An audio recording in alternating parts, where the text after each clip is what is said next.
बिस्मिल्लाहिर्रहमानिर्रहीम। अस्सलाम वालेकुम जी, मेरा नाम ज़ीशान नूर है। सनम जावेद खान पाकिस्तान तहरीक इंसाफ की social media activist, Pakistan Tehreek Insaf की बड़ी डेडिकेटेड और एक्टिव पॉलिटिकल वर्कर, उसे पेशावर से गिरफ्तार कर लिया गया है। अब से कुछ ही देर कबल ये खबर सामने आई।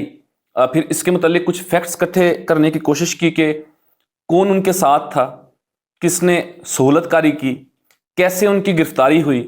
वो तमाम तर चीज़ें ज़रा इकट्ठे करते थोड़ा सा टाइम लग गया। बिलाखिर तमाम तर फैक्ट्स आपके सामने रखने हैं। नाज़रीन, 9 मई के अंदर सनम जावेद खान को 5 साल कैद की सज़ा हुई है इंसदाद दहशतगर्दी दल लाहौर की तरफ से। उस सज़ा के बाद वो पेशावर चली गई, यानी कि KPK के अंदर पाकिस्तान तहरीक इंसाफ की हुकूमत है। और बाहर जब बंदा मफरूरी काट रहा होता है तो उसी जगह जाता है जहां पर उसे ये महसूस होता है कि मैं यहां पर सेफ हूं, यहां पर अदारे या पुलिस मुझे गिरफ्तार नहीं कर सकती। आज से कुछ दिन कबल इस्लामाबाद से उनकी दूसरी बहन फलक जावेद खान को भी गिरफ्तार किया गया था। आल्दो के उनके ऊपर कोई 9 मई के मुकदमात नहीं हैं, वो सजा याफ्ता नहीं है, लेकिन उनके खिलाफ FIA की कुछ दरखास्तें थी। मैं बेसिकली ये इसलिए बताना चाह रहा हूं कि अब दोनों बहनें जो पाकिस्तान तहरीक इंसाफ से ताल्लुक रखती हैं, सोशल मीडिया के ऊपर बड़ी एक्टिव हैं, पॉलिटिकल वर्कर हैं, हर जलसा रैली के अंदर नजर आती थी, वो दोनों इस वक्त गिरफ्तार हैं। जो फलक जावेद खान है उन्हें इस्लामाबाद से गिरफ्तार किया गया था, FIA की कस्टडी में है और अदालत ने उनका रिमांड दिया हुआ है। उनके ऊपर कुछ इंक्वायरीज हैं और एक FIR है FIA की। जो पंजाब की इंफॉर्मेशन मिनिस्टर हैं अज़मा बुखारी साहिबा, उन्होंने उनके खिलाफ एक FIR की दरखास्त की थी, क्योंकि उनके मुतल्लिक एक वीडियो उन्होंने ट्वीट की थी। खैर वो एक अलहदा मुद्दा है, लेकिन वो FIA की कस्टडी में है और अदालत की तरफ से रिमांड के ऊपर है। लेकिन अहम खबर यह है कि सनम जावेद खान को पेशावर से गिरफ्तार किया गया। अब जिस वक्त उन्हें गिरफ्तार किया गया उस वक्त वो कहां पर थी, उनके साथ कौन था, कौन सी जगह से उन्हें गिरफ्तार किया गया, क्या पुलिस ने गिरफ्तार किया, FIA ने गिरफ्तार किया या पाकिस्तान के किसी और अदारे ने गिरफ्तार किया, तो इस हवाले से कुछ चीजें सामने आई हैं, वो जरा मैं आपके सामने रख देता हूं। इस गिरफ्तारी के हवाले से नाजरीन 2 मौकफ सामने आए हैं, जो 2 मौकफ मैं आपके सामने रखना चाहता हूं। एक तो पाकिस्तान तहरीक इंसाफ के MNA हैं, पाकिस्तान तहरीक इंसाफ के सेक्रेटरी इतलात हैं शेख वकास अकरम, उनकी तरफ से जो मौकफ सामने आया वो जरा मैं आपको पढ़ के सुना देता हूं। 2 लाइनों का वो मौकफ है। वो लिखते हैं कि जी सनम जावेद खान को पेशावर से उठा लिया गया। अब उठा लिया गया और गिरफ्तार कर लिया गया 2 मुख्तलिफ चीजें हैं। वो ये लिखते हैं कि उठा लिया गया। कुछ देर कबल पेशावर की एक मसरूफ शाहराह से 2 गाड़ियों ने उनकी गाड़ी का रास्ता रोका और जबरदस्ती खींचकर गाड़ी से निकाला और उनके हमसवार दोस्तों के सामने जबरदस्ती अपनी गाड़ी में बिठाकर ले गए। अब शेख वकास साहब का जो मौकफ है उसके मुताबिक वो अपने कुछ दोस्तों के हमरा एक सड़क पर एक गाड़ी में जा रही थी। 2 गाड़ियों ने उनका रास्ता रोका और उन्हें उस गाड़ी से निकाला। बाकी जो हमसवार थे उनके सामने वो उन्हें घसीटते हुए गाड़ी के अंदर डालकर नामालूम मकाम के ऊपर लेके हैं। उनके मुताबिक अभी तक कहीं पर भी उन्हें, यानी कि कोई पुलिस के हवाले या किसी FIA के हवाले नहीं किया। ये अभी तक की इतलात हैं, कोई रात 1 बजे का टाइम है। दूसरा जो नाज़रीन मौक़िफ़ सामने आया वो है पाकिस्तान तहरीक इंसाफ की एक और रहनुमा हैं जिन्हें भी 9 मई के अंदर सजा हुई और कहा जाता है कि ये सनम जावेद खान की बड़ी करीबी दोस्त है। आयशा अली भुट्टा साहिबा का एक ट्वीट सामने आता है, उसमें वो लिखती हैं कि सनम जावेद खान अपने 2 अजीजों के हमरा कार में सफर कर रही थी। उनके साथ कार में मौजूद खातून के मुताबिक एक विगो डाले और कार ने उनका पीछा किया।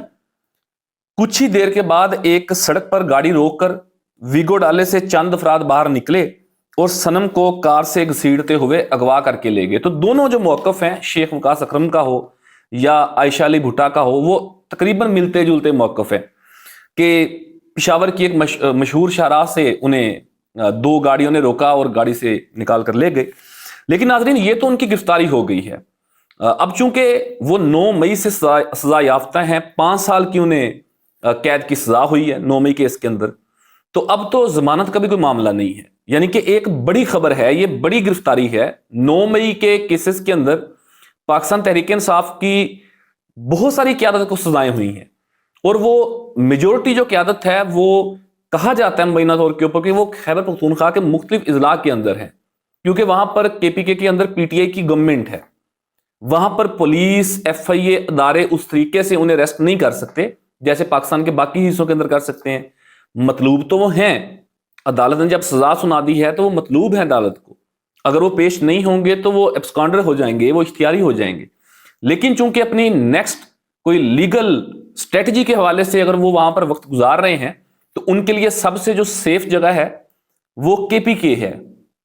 کے پی کے کا پشاور ہو یا باقی شہر ہوں، باقی اضلاع ہوں، وہ 9 مئی کے اندر جو قیادت کو سزائیں ہوئی ہیں ان کے لیے محفوظ صوبہ اور محفوظ جگہ ہے جو وہ تصور کرتے ہیں۔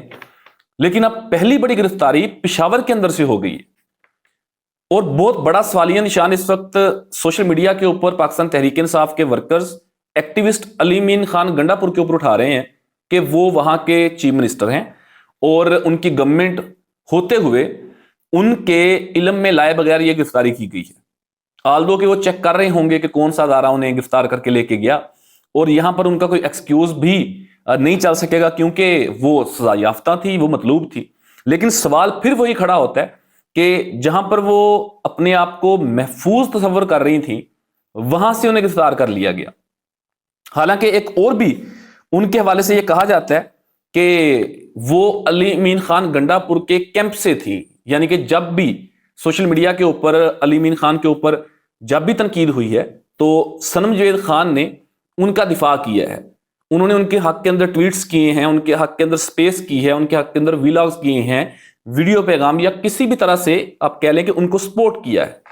ان کی کیمپ سے ہوتے ہوئے بھی ان کی گرفتاری ہو جانا یہ ایک بہت بڑا سوالیہ نشان ہے، کیونکہ پاکستان تحریک انصاف کی بڑی ساری قیادت اس وقت کے پی کے اندر موجود ہے جو سزا یافتہ ہیں۔ تو اگر آج صنم جاوید خان کی گرفتاری ہو سکتی ہے تو کل کو کسی کی بھی ہو سکتی ہے۔ تو اب ایک عجیب بحران سا پیدا ہو گیا ہے، ایک کیوس پیدا ہو گیا ہے کہ جو قیادت وہاں پر اپنے آپ کو بڑا آپ کہہ لیں کہ سیف یا اپنے آپ کو بڑا محفوظ تصور کر رہے ہیں، آنے والے دنوں کے اندر کیا وہ بھی گرفتار ہو سکتے ہیں۔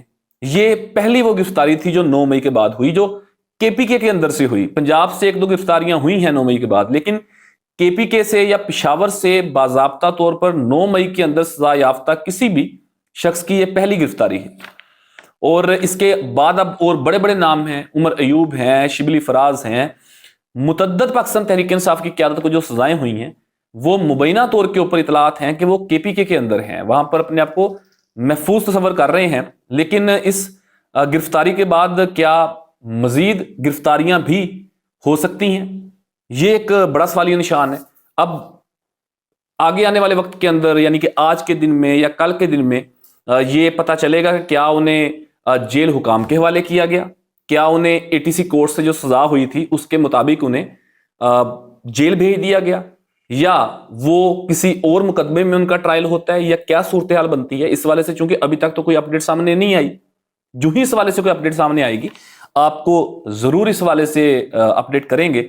یہ تھی ایک بڑی سنسنی خیز خبر، ایک بڑی بریکنگ نیوز جو رات کے سپہر آئی، اور میں نے سوچا کہ میں ابھی آپ کے سامنے کچھ فیکٹس اور کچھ چیزیں آپ کے سامنے رکھوں۔